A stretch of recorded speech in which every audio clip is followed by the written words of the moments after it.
Bíblia trata de política. A própria vida de Jesus foi uma vida política. Quando nós falamos de uma maneira geral, política é a nossa vida em sociedade. Nós vivemos isso o tempo inteiro. A política influencia a nossa vida em todos os âmbitos, seja familiar, seja no trabalho, seja no lazer, de todas as formas. Então, esse negócio de não querer tratar sobre isso, na verdade, é ignorância, porque nós vivemos isso o tempo inteiro. Política e religião não se discute. Vocês já devem, talvez, ter falado sobre isso ou ter ouvido sobre isso, né? Essa frase. A religião e política não se discute. Mas quem não discute religião e política aceita falsos profetas no púlpito e corruptos no governo. Política e religião se discute sim, nós temos que tratar a respeito disso. A Bíblia nos orienta a respeito de julgarmos quem é que está falando a respeito da palavra de Deus. Nós não podemos aceitar qualquer pessoa que fala se estiver fora da palavra. Nós temos que julgar, nós temos que analisar, nós temos que sentar e discutir a respeito. A mesma coisa acontece com relação a quem vai governar o nosso país. Nós precisamos sentar e discutir a respeito disso. E o que eu quero fazer nessa manhã com os irmãos não é falar de um ou de outro candidato, esse tipo de coisa, mas é tratar a respeito de qual é a nossa responsabilidade diante da política e pensar a respeito também de algumas propostas que são polêmicas e que a gente precisa saber se, como crente, eu posso apoiar ou não. E eu, então, quero falar como que nós devemos avaliar propostas, princípios cristãos para que eu possa escolher alguém ou não. Então, nós vamos pensar a respeito disso. Mas, talvez, antes de você me ouvir, você já esteja pensando assim, não vou pensar em candidato nenhum, porque eu já resolvi votar em branco. E a primeira coisa que eu queria tratar com os irmãos nessa manhã, crente não vota em branco. Como assim, pastor? Por quê? É minha escolha, eu tenho o direito disso. Não tem. Como crente, não. Porque votar em branco é você lavar as mãos, ou você dizer, eu não quero ser responsável por essa questão da eleição. Quem que vai governar o país? Você se exime, porque depois alguém vai dizer assim, mas em quem que você votou? Não, eu não votei em ninguém, então ninguém pode me culpar por nada. É você se eximir da sua responsabilidade. E nós não devemos fazer isso, eximir da nossa responsabilidade, como Pilatos fez diante de Jesus. Pilatos tinha, nas suas mãos, a vida de Jesus estava em suas mãos. Ele podia tanto mandar prendê-lo ou soltá-lo, matá-lo ou deixá-lo viver. Mas o que ele faz? Prefere agradar a massa e entregar Jesus para que fosse julgado pelo povo. Ele lava as suas mãos com relação a isso. Em Tiago, capítulo 4, versículo 17, Tiago diz o seguinte, porque todo aquele que sabe que deve fazer o bem, ou que deve fazer o melhor, a coisa correta, e não faz, está pecando. Tiago 4,17. Quando eu sei que eu devo analisar, pensar em quem votar, e então fazer a coisa correta, e eu me eximo disso, eu estou errando. Portanto, votar em branco não é um papel do cristão. Ele precisa analisar, e ele precisa ir para as urnas, entendendo em quem ele vai votar. Pessoal, no final, vocês vão anotando aí as dúvidas aí, eu sei que muitos vão ter, no final eu vou abrir para vocês perguntarem, certo? Vou falar sobre tudo aqui que eu tenho que dizer, hoje, né, porque nós vamos trabalhar esse domingo que vem, não dá para falar tudo hoje. No final você vai ter a oportunidade então de perguntar. Então, primeira coisa, voto em branco. Crente não vai votar em branco. Ah, pastor, mas não tem um 100%. Nunca vai ter 100%. Até mesmo se você quer casar, você não vai encontrar uma esposa 100% e nem um marido 100%. Não tem jeito. Mas a gente precisa escolher aquele que é o melhor para nós, para a nossa vida. Certo? Outra coisa, então no voto em branco eu voto nulo, como um voto de protesto. Eu já ouvi dizer que quem vota nulo, se tiver 50% dos votos anulados, vai ter outra eleição com novos candidatos. Isso está errado. É uma interpretação incorreta do artigo 224 do Código Eleitoral, que fala sobre nulidade dos votos. Essa questão de você achar que 50% votar nulo vai ter outra eleição, isso é uma falácia, irmãos. Porque no artigo 224, quando fala de nulidade, está falando de uma nulidade pela justiça. 50% dos votos anulados pela justiça. Por exemplo, se houve abuso de poder político, se houve corrupção diante de algum candidato que foi eleito, ou 2 candidatos que, somados os votos, dão mais de 50%, ou dão 50%, então, se a justiça anulou mais de 50%, aí sim tem-se outra eleição. Mas se você vota nulo, você está invalidando o seu voto. E a contagem dos votos é com votos válidos, e os não válidos não entram na contagem. O que acontece quando você vota nulo é que, por exemplo, se 100 pessoas estão votando, tem 100 votantes, para alguém ser eleito, precisa ter 51 votos. Mas se 20 pessoas votarem nulo, 20 votos serão inválidos. O que acontece? O coeficiente vai cair agora para ser calculado em cima de 80, e não em cima de 100 mais, porque 20 votos deixaram de ser válidos. Então agora, o que precisava de 51 votos para ser eleito, não vai precisar de 51 mais, vai precisar de 41. Então, votar nulo é quase a mesma coisa que votar em branco. Você está invalidando o seu voto. Então, não é opção para nós também. Nós precisamos pensar em alguém para votar. Outra coisa, votar em quem vai te dar algum benefício pessoal. Eu vou votar no candidato tal porque ele vai me ajudar com o emprego, porque ele vai me ajudar com isso. Irmãos, nós precisamos votar em alguém que vai administrar o país, ou criar leis para o país, administrar o nosso Estado. Não em alguém que me traga um benefício próprio. Votar em alguém que me traga um benefício próprio é participar do nosso sistema corrupto como está. É exatamente isso que muitos políticos fazem. Eles ganham voto em troca de favores. Então, eu sei que, às vezes, tem algum candidato que vai ser bom para você e vai ajudar isso, mas votar em alguém por conta disso é um erro. Nós não podemos fazer tal coisa. Certo? Então, voto branco, nulo, e votar em alguém para tirar algo pessoal, ou uma ajuda pessoal, nós temos que entender que não corresponde à nossa atitude como crentes, algo correto que nós devemos fazer. E eu gostaria também de pensar com vocês, irmãos, sobre alguns temas. Como crentes, o que é que eu posso? Eu posso votar em alguém que defende isso ou não?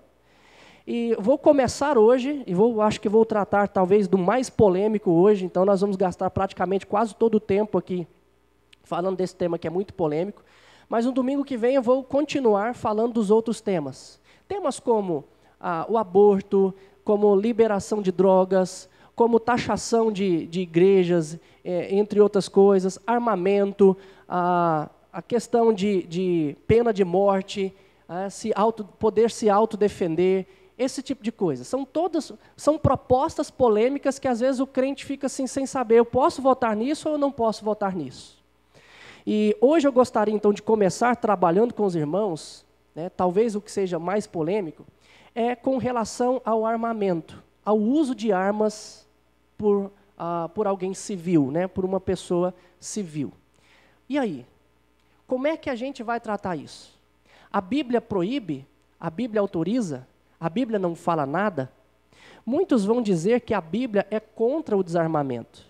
Mas eu gostaria de mostrar para vocês que, muito pelo contrário, ela não é contra o desarmamento. Mas... ela não é contra o armamento, perdão. Obrigado. Ela não é contra o armamento. Pelo contrário. Ela dá amparo para isso. Quando você vai, talvez ao ouvir isso, você já tem alguns textos na Escritura em mente. E eu vou pedir que você acompanhe comigo. Vai lá em Mateus 26, 51 e 52. Pastor, o senhor disse que a Bíblia não proíbe? Mas o que Jesus está dizendo aí então? Mateus 26, 51 e 52. Eis que um dos que estavam com Jesus, estendendo a mão, sacou da espada e, golpeando o servo do sumo sacerdote, cortou-lhe a orelha. Então Jesus lhe disse: embainha a tua espada, pois todos que lançam mão da espada, a espada perecerão. Pastor, e aí? Jesus está mandando Pedro guardar a espada e dizendo que não é para ele usar a espada. E aí, como é que eu vou entender isso? Vamos lá em outro texto, Lucas 22, 36. Lucas 22, 36, está dizendo o seguinte: então lhes disse, Jesus, né? Agora, porém, quem tem bolsa, tome-a, como também o alforje. E quem não tem espada, venda a sua capa e compre uma. O mesmo Jesus. Ora ele diz para Pedro, embainha a sua espada. Em outro momento ele diz para os seus discípulos, quem não tem espada, compre uma. Então nós vemos que às vezes, algumas pessoas usam um texto para tentar dar amparo para um pensamento, e ele se esquece do restante da Escritura. O que nós percebemos, irmãos, quando nós aprofundamos nisso, é que em um dado momento, Jesus está dizendo para guardar a espada, porque naquele momento não era propício para se usá-la. Mas ele não está querendo dizer que em nenhum momento se pode usar uma espada. Acontece que o que Pedro estava fazendo ali, Pedro estava, no texto que nós lemos anteriormente, Pedro estava tentando impedir Jesus de ir para a cruz. Mas Jesus veio ao mundo para morrer por nós, pecadores, ali naquela cruz. E ele estava cumprindo as Escrituras. Ao tentar impedir Jesus, Pedro estava tentando impedir a nossa salvação. Você quer ver como isso se confirma? Vamos a outro texto que trata a respeito deste contexto. Em João capítulo 18, versículo 11. João 18, 11, vai jogar luz nesse texto para nos explicar de maneira mais clara isso. Mas Jesus disse a Pedro, agora é outro evangelista registrando as palavras de Jesus, mete a espada na bainha. Olha o que Jesus pergunta para Pedro. Não beberei, porventura, o cálice que o Pai me deu? Olha o que Jesus fala. Pedro, mete essa espada na bainha, quando Pedro corta a orelha do soldado. Acaso eu não vou beber o cálice que Deus preparou para mim? Irmãos, Jesus, em momentos antes, Jesus estava orando e pedindo ao Pai, Deus, se possível, passa de mim este cálice, ou seja, se possível, não me deixe ir morrer na cruz, contudo, que não seja feita a minha vontade, sim a sua. E Jesus sabia que ele tinha que ir para a cruz, e ele está indo. E Pedro tenta impedi-lo. Então Jesus pega e diz o seguinte, Pedro, acaso eu não vou beber o cálice que meu Pai preparou para mim? Eu preciso ir. Então, irmãos, quando Jesus diz, nesse momento, para não usar a espada, é em um momento específico. Não em todos os momentos. E a espada aqui quer dizer exatamente arma que possa se defender. Mas aí alguém pode dizer, pastor, mas a arma mata. E a Bíblia diz, não matarás. Como é que eu vou entender então isso? Êxodo 20, 13, o que diz? Não matarás. A pergunta que nós temos que fazer é, Deus está proibindo aqui, no 6º mandamento, qualquer tipo de morte? Se a resposta sua for sim, você vai ter uma complicação um pouco mais à frente. Passa uma folha da sua Bíblia.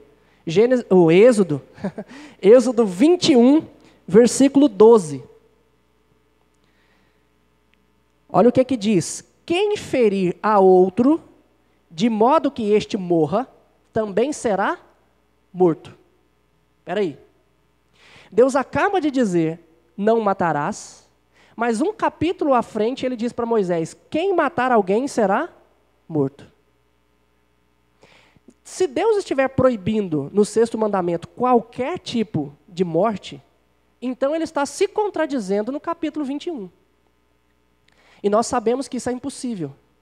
Então, ele não pode estar proibindo qualquer tipo de morte.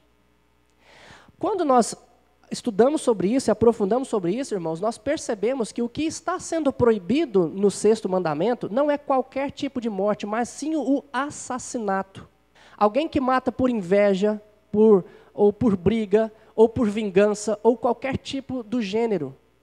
Qualquer tipo assim, né, de morte. Uma morte que não seja lícita, mas ilícita. Há morte que é lícita e morte que é ilícita. E o 6º mandamento proíbe exatamente isso. Não assassinarás. Não tirarás a vida de alguém que não seja, que seja incorretamente. Mas existe uma maneira correta. Observe aí no versículo 13 do capítulo 21, quando ele diz: porém, se não lhe armou ciladas, mas Deus lhe permitiu caísse em suas mãos, então te designarei um lugar para onde ele fugirá. O que Êxodo 21, 13 está dizendo? Que se Deus permitir que alguém caia em suas mãos a ponto de você matá-lo, que não seja por cilada, mas seja algo lícito, você tem um álibi. Naquele período existiam cidades refúgio, onde aquele que matou alguém por algum motivo, ou alguém foi roubar dele, ou alguém foi intentar contra a sua vida, e ele conseguiu matar, ele tinha uma cidade refúgio onde ele podia se abrigar, e ninguém poderia colocar a mão nessa pessoa. Essa era a maneira de alguém ser protegido legalmente quando tirava a vida de alguém. Mas quando ele tirava a vida, não de maneira ilegal, mas de maneira legal. Em autodefesa, ele poderia fugir para essa cidade. Agora, quando não fosse dessa maneira, olha o que o versículo 14 diz. Se alguém vier maliciosamente contra o próximo, matando-o à traição, olha o que Deus diz. Tirá-lo-ás até mesmo do meu altar para que morra. Se alguém tirar a vida de outro maliciosamente, ele pode estar no meu altar, você vai arrastar ele de lá para que ele seja morto. Então, gente, o que nós vemos na Escritura? Nós vemos na Escritura que que o armamento, ter armas, e você se autodefender, não é errado. Até mesmo se isso causar a morte de uma outra pessoa. Mas se você agir maliciosamente, por vingança, por traição, ou por qualquer outro tipo de coisa que não seja autodefesa, a Bíblia diz que isso é pecado. E naquele período era tratado com a morte. Com a morte. Pastor, então, existia pena de morte na Bíblia? Claro que sim, irmãos. Em Gênesis capítulo 9, versículo 6, se você quiser acompanhar comigo lá também, Gênesis 9, 6, Deus vai dar essa ordem expressa para Noé. Ele vai dizer para Noé o seguinte, Gênesis 9, 6. Se alguém derramar o sangue do homem, pelo homem se derramará o seu, porque Deus fez o homem segundo a sua imagem. Isso aqui é pena de morte.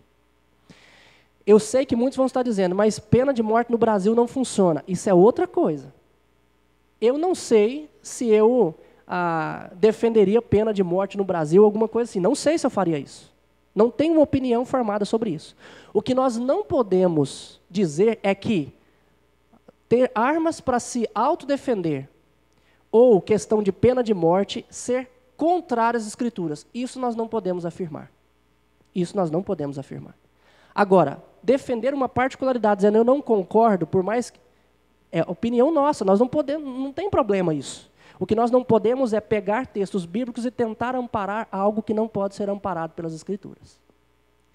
Falei, pastor, até agora o senhor falou só do Antigo Testamento, mas eu quero dizer para o senhor o seguinte, o Deus do Antigo Testamento é um, que ele era assim, ó, olho por olho, dente por dente. O Deus do Novo Testamento não é assim, olho por olho, dente por dente, ele é amor. Então, no Novo Testamento isso foi abolido. Eu te encorajo a pensar a respeito disso, de um Deus que é furioso no Antigo Testamento e um Deus que é amoroso no Novo Testamento. Será que é mais ou menos assim mesmo que funciona? Ou não é o mesmo Deus? Se você for pensar nas Escrituras, em muitos casos você vai ver o contrário. Um Deus que é tolerante no Antigo Testamento e um Deus que é ferrenho no Novo. Quer ver um caso? Por exemplo, quantos anos Deus suportou os faraós do Egito fazendo mal para o seu povo? 430 anos, mais ou menos, isso daí, não é? 430 anos para depois Deus punir o povo. E ele estava esperando também a impunidade na terra de Canaã aumentar, e Deus suportando isso, para depois usar o povo dele para ir lá e fazer justiça. Antigo Testamento, um Deus que suporta esse tempo inteiro. Você lembra de Ananias e Safira? Que vendeu um terreno e foi lá e disse, não, está aqui o valor, e não era o valor todo, mas disse que era o valor todo. Eles mentiram, o que aconteceu? Deus esperou 430 anos para puni-lo? Deus matou-os ali naquele momento. E isso, irmãos, Cristo Jesus já tinha vindo. Qual Deus que é ferrenho? O do Antigo ou do Novo? Irmãos, na verdade é o mesmo Deus. Mas ele agia de maneiras diferentes em cada situação. Mas é o mesmo Deus. E nós vamos ver que essas coisas não mudam no Novo Testamento. Não mudam no Novo Testamento. Elas permanecem. Ah, pastor, eu quero então que o senhor me mostre aí no Novo Testamento. Porque Jesus, no Novo Testamento, interpretando a lei, ele diz, qualquer um que ferir a sua face direita, dele também a esquerda. O que isso quer dizer? Vamos ver lá? Mateus 5,39. Será que Jesus está dizendo que você não pode se defender? 38 e 39. Ouviste que foi dito, olho por olho, dente por dente. Eu, porém, vos digo, não resistais ao perverso, mas a qualquer que te ferir a face direita, volta-lhe também a outra. Jesus, nesse momento, ele está interpretando a lei. Nós temos uma ideia errada do que significa olho por olho e dente por dente. Nós achamos que é a questão de vingança. Então, você vai fazer ao outro que... Nós achamos que Deus está dizendo assim, ó, você vai pagar com a mesma moeda. Mas quando Deus dá essa lei lá atrás, na verdade, ele estava restringindo o mal e não incentivando. Por quê? Porque naquele período, se alguém pisava no seu pé, aquela pessoa que foi pisada sentia-se no direito de tirar a sua vida, matar você. E Deus institui o olho por olho, dente por dente, dizendo o seguinte, olha, se o fulano matar o seu boi, o que você vai ter que fazer é pegar o boi dele para você. Mas você não vai poder pegar o rebanho inteiro ou intentar contra a vida dele. Se alguém pisou no seu pé, o que você pode fazer, como justiça, é pisar no pé dele, mas você não pode cortar um braço. A lei, olho por olho, dente por dente, vinha para restringir essa desproporcionalidade na justiça. Então a justiça passa a ser proporcional. E o que Jesus vem fazer aqui é ir muito mais além do que isso, dizendo o seguinte, olha, é melhor que você suporte injúrias, é melhor que você sofra o dano, do que você, então, fazer a mesma coisa. Ele vai além do olho por olho e dente por dente. Porque Jesus fez isso, por exemplo, irmãos, na questão do adultério. Um pouquinho atrás aí, volta para você ver, no versículo 27 e 28, do mesmo capítulo, Jesus interpretando a lei. Ele é o melhor intérprete da lei. É o próprio Deus interpretando para nós. Olha o que Jesus diz. Ouviste que foi dito, não adulterarás. Eu, porém, vos digo, qualquer que olhar para uma mulher com intenção impura, no coração já adulterou com ela. Olha Jesus interpretando o 7º mandamento. Dizendo que o adultério não é só você se deitar com alguém, mas é você desejar com um pensamento impuro. Já no coração você comete adultério. Jesus ampliando a lei. Ele faz isso também com relação à justiça. Mas o que Jesus está dizendo ali, de voltar a outra face, não significa que você não pode se defender, caso a sua vida esteja em risco. Não, nada disso. Aqui o que trata, então, é de você não pagar o mal com o mal, ou você suportar injúrias por outra pessoa, e às vezes até sofrer o dano. É o que ele vai continuar dizendo, ó, o versículo 40. E ao que quer demandar contigo e tirar-lhe a túnica, Deixe também a capa. Se alguém te obrigar a andar 1 milha, vai com ele 2. Demonstre o amor, vá com ele.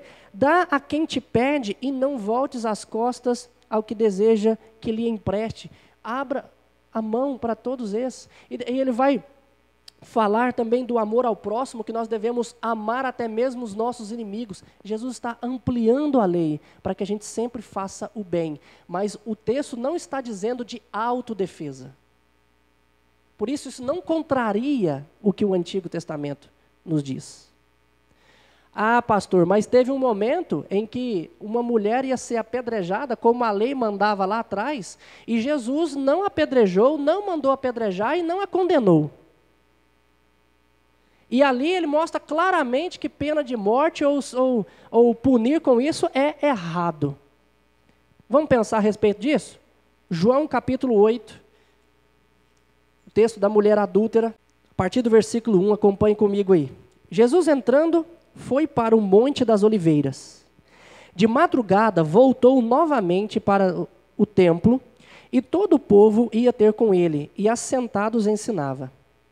Os escribas e fariseus trouxeram à sua presença uma mulher surpreendida em adultério. E fazendo-a ficar de pé, no meio de todos, disseram a Jesus: Mestre, esta mulher foi apanhada em flagrante adultério. E na lei nos mandou Moisés que tais mulheres sejam apedrejadas. Tu, pois, que dizes? Observe o versículo 6. Isso diziam eles, tentando para terem de que o acusar. Lembra que Jesus veio cumprir a lei.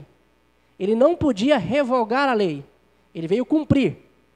E eles estavam procurando ocasião para acusar Jesus. Observe o contexto. Tá? O que estava acontecendo naquele momento ali. Mas Jesus, inclinando-se, escrevia na terra com o dedo. Como insistissem na pergunta, Jesus se levantou e lhes disse: Aquele que dentre vós estiver sem pecado, seja o primeiro que lhe atire a pedra. E tornando a inclinar-se, continuou a escrever no chão. Mas ouvindo eles esta resposta, e acusados pela própria consciência, foram se retirando um por um, a começar dos mais velhos até aos últimos, ficando só Jesus e a mulher no meio onde estava. Erguendo-se Jesus e não vendo a ninguém mais, além da mulher, perguntou-lhe: Mulher, onde estão aqueles teus acusadores? Ninguém te condenou? Respondeu ela: Ninguém, Senhor. Então lhe disse Jesus: Nem eu tampouco te condeno. Vai e não peques mais. Irmãos, observe bem. O pessoal queria, a intenção do coração deles era fazer com que Jesus errasse. Essa era a intenção deles. E o que eles fazem ali? Primeiro, eles forjam um tribunal. Porque eles não eram juízes, e aquele não era o lugar de se condenar ou de se julgar alguém. Mas eles se reúnem e forjam um tribunal com a intenção de fazer Jesus errar. Esse é o primeiro erro deles. O segundo erro: a lei lá no Antigo Testamento mandava que os dois fossem apedrejados, e não somente um. Está lá em Levíticos, você pode ler, Levíticos capítulo 20, versículo 10, Deuteronômio 22, de 22 a 24. Diz que os dois estariam ali. Nesse momento, eles levaram somente a mulher e não o homem. A lei mandava que fossem os dois. Então, 2 erros que eles estavam cometendo. Primeiro, forjando um tribunal. Segundo, levou somente parte e não o todo, o homem e a mulher. E então eles perguntam para Jesus: a lei manda apedrejar, mas a lei manda apedrejar quem? Os dois, e não somente um. E eles perguntam para Jesus: a lei manda apedrejar, o que o Senhor diz? Primeiro, se Jesus dissesse apedrejem, ele errava por 2 motivos. Porque ali só estava uma parte, não estavam as duas. 2, porque Jesus não era juiz. E se ele mandasse fazer isso, ele pecava. Então Jesus estava diante de uma encruzilhada. Mas ele não podia revogar a lei, ele veio cumprir a lei. Então, o que ele diz? Cheio de sabedoria, ele vira para aqueles e diz: aquele dentre vocês que estiver sem pecado, atire a primeira pedra. Irmãos, eles estavam forjando um tribunal, eles tinham levado somente uma parte, não as duas, adulterando o processo. Todo mundo ali estava pecando, a intenção deles era fazer com que Jesus cometesse um erro. Então o que eles fazem? Forjam tudo isso, eles estavam pecando. E o texto nos diz exatamente, versículo 9, mas ouvindo eles a resposta, acusados pela própria consciência, porque eles estavam cometendo um erro diante da lei, foram deixando cada um. O contexto, irmãos, não se trata de pena de morte ou de você punir de maneira rígida, nada disso. O contexto trata de um momento em que Jesus foi colocado na parede para que ele pecasse, para que ele errasse. E ele sabiamente cumpre a lei, não revogando-a e nem dando um veredito que ele não poderia dar. Tanto é, irmãos, que o próprio Jesus, lá no final, diz para a mulher o seguinte: vai e não peques mais. Era errado o que ela estava fazendo, era pecado o que ela estava fazendo. E Jesus diz para ela: olha, não peques mais. Mas ele não podia emitir um juízo como juiz, porque ele não era. Então, o contexto é diferente. Até porque, irmãos, quando Jesus estava diante de Pilatos, Pilatos diz para ele, lá no João capítulo 19, vai um pouquinho mais para frente aí, está bem perto aí, algumas páginas para frente, João capítulo 19, versículos 10 e 11. João 19, 10 e 11 diz assim: então Pilatos o advertiu: você não me respondes? Não sabes que tenho autoridade para te soltar e autoridade para te crucificar? Olha a resposta de Jesus.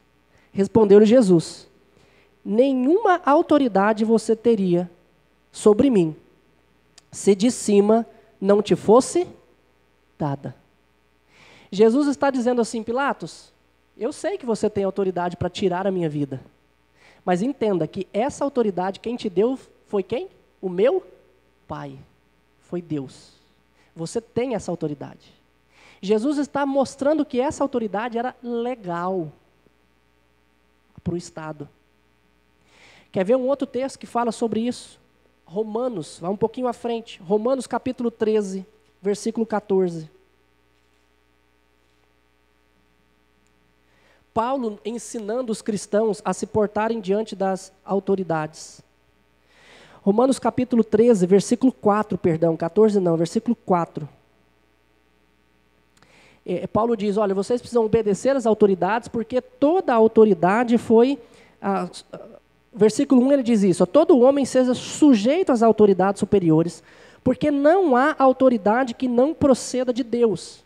Embora a autoridade que foi procedente de Deus possa agir contrário a Deus, ainda assim foi Deus quem a instituiu. E eu preciso ser submissa a ela. O único momento em que nós vamos ser insubmissos ou deixar de obedecer às autoridades é quando as autoridades imporem sobre nós algo contrário a Deus, dizendo: você não vai mais orar, você não vai mais pregar, você não vai mais ler a Bíblia. Aí é aquele contexto onde Pedro diz, importa antes obedecer a Deus do que aos homens. Quando a autoridade o coloca contra Deus. Nesse momento, nós vamos obedecer a Deus e não às autoridades. Mas em todas as outras questões, irmãos, nós temos que estar sujeitos às autoridades. As leis de trânsito são colocadas por elas, eu não posso desobedecê-las. A questão de impostos, por mais que seja pesado, não é algo que vai contra a Bíblia ou contra Deus. Eu preciso me submeter. A Bíblia ensina o crente a ser um bom cidadão e se submeter à autoridade. E aqui Paulo vai mostrar isso. E ele diz: então todos estejam sujeitos à autoridade. Você quer que a autoridade te faça bem? Então seja um bom cidadão. Olha o que ele vai dizer lá no versículo 4.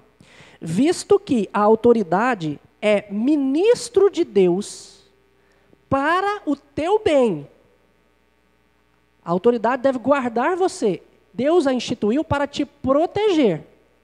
Então, se você fizer o bem, você vai receber o bem. Mas se você fizer o mal, olha só o que é que ele diz. Entretanto, se fizeres o mal, teme a autoridade, porque não é sem motivo que ela traz a espada, pois é ministro de Deus, vingador para castigar o que pratica o mal.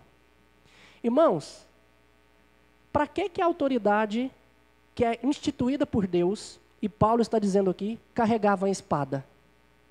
Para fazer carinho? Não, irmãos. Para condenar, se necessário, a morte.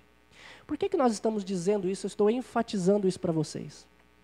Para mostrar que as Escrituras, ela não é contrária à defesa pessoal, a pessoa ter porte nessa questão, porque esse é um tema muito debatido nos nossos dias. Então a gente gasta tempo com tudo isso nas Escrituras, mas é necessário, porque a Bíblia não é contrária a isso.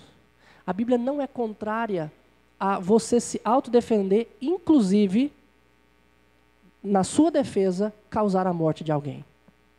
Não é contrária a isso. Pelo contrário, ela dá amparo. Se isso acontecer, você tem amparo. Era assim no período de Israel. É assim também no período do Novo Testamento. O Estado é a autoridade de Deus. Muitos podem perguntar, pastor, mas só Deus pode tirar a vida. Sim. A pergunta que eu te faço é, como que Deus tira a vida? Muitas vezes ele usa o Estado para tirar a vida de alguém. Era assim que acontecia, irmãos. E Deus fazia isso não por causa do seu povo em si, mas por causa da injustiça sendo praticada. Quando as nações vizinhas de Israel praticavam a injustiça, Deus levantava Israel para castigá-las, castigar essas nações. E então, Israel era juiz de Deus sobre essas nações. Mas quando Israel é quem estava praticando a injustiça, o que Deus fez? Fez vir um outro povo sobre Israel e castigar Israel. Tanto quem não era povo de Deus, quanto quem era povo de Deus, foi castigado, a iniquidade foi castigada, o pecado foi castigado por Deus, tanto do seu povo, quanto de quem não era seu povo. Porque Deus é contra a injustiça. Então, vocês vão perguntar, pastor, aqueles que se propõem a questão de armamento, isso é anticristão ou não é anticristão? Não é anticristão, irmãos. Você pode ter uma opinião própria, pessoal, a respeito disso. Não tem problema nenhum. É sua consciência. Não consigo, mas dizer que não é cristão, isso nós não podemos dizer. Porque a Bíblia dá amparo para todas essas coisas. Certo? Nós temos muitos outros temas ainda, né? Liberação de drogas, questão de aborto e muitos outros. Nós vamos tratar no próximo domingo.